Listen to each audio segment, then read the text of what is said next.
Thank you, Madam Mayor. And I'd like to thank all council officers who have worked so hard on the budget process.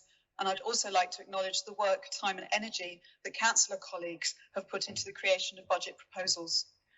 We recognise that setting a budget that deserves all Arth residents well, both now and in the future, is extremely challenging in the current financial climate, and that government cuts continue to put the council in a near impossible situation, struggling to balance the delivery of critical services and support for residents.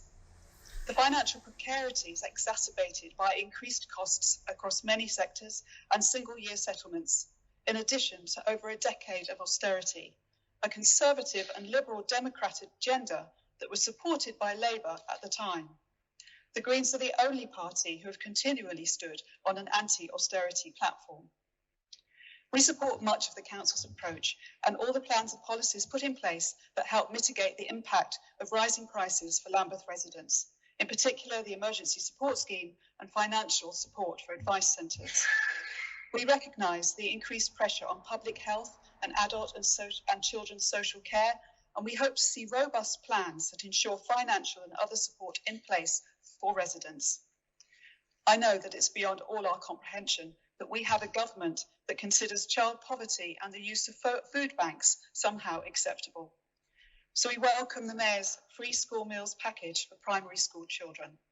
Given his intervention, will the administration use any money that was allocated to extend the free school meals here in Lambeth, now do so for all preschool and nursery children, and look into the feasibility of introducing universal free school meals to all children next year?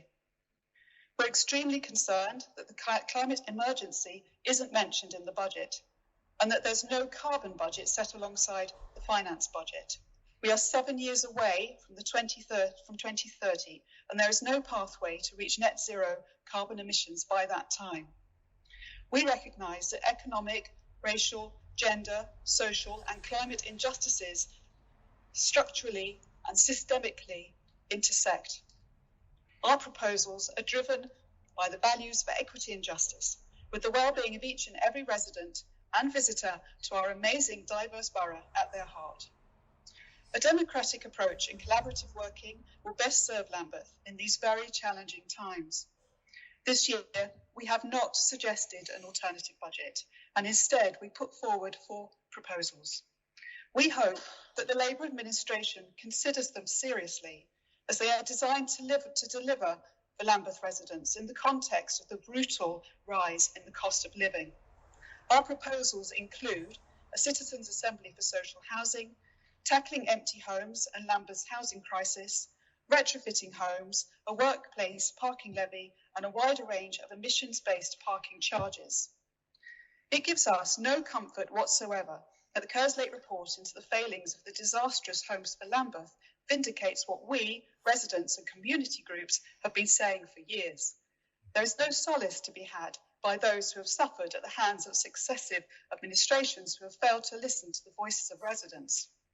Without a housing strategy for several years and millions wasted on Homes for Lambeth, it's time for this administration to truly reset by engaging with social housing residents to find a way forward that's democratic and fair. We therefore propose that a social housing citizens' assembly be held in late spring and participants be drawn from residents in social housing to inform and influence the new housing strategy, with reference to the recommendations of the Climate Emergency Citizens' Assembly in relation to homes and the built environment. Thousands of families remain in substandard housing, whether it be temporary, private or council. Our proposals hope to bring the shameful chapter of Lambeth's history to a close, taking a resident-led approach to housing and reducing the number of families in temporary accommodation through the urgent refurbishment of the hundreds of council-owned properties currently empty. No doubt, Labour will vote against the Green proposals this evening, simply because the ideas come from us. Yet year after year, the Green Group budget has included constructive financial proposals that have been opposed and dismissed by Labour, only then to be subsequently taken up. This includes our calls to address the multiple failings of Homes for Lambeth and adopting a new approach to social housing. Also bringing Greenwich Leisure back in-house ending the use of bailiffs for recipients of council tax support, and issuing fines for engine idling, and expanding the landlord licensing scheme. Just one more line. So we look forward to our proposals this evening being adopted once again further down the line. Thank you, Madam. Thank you.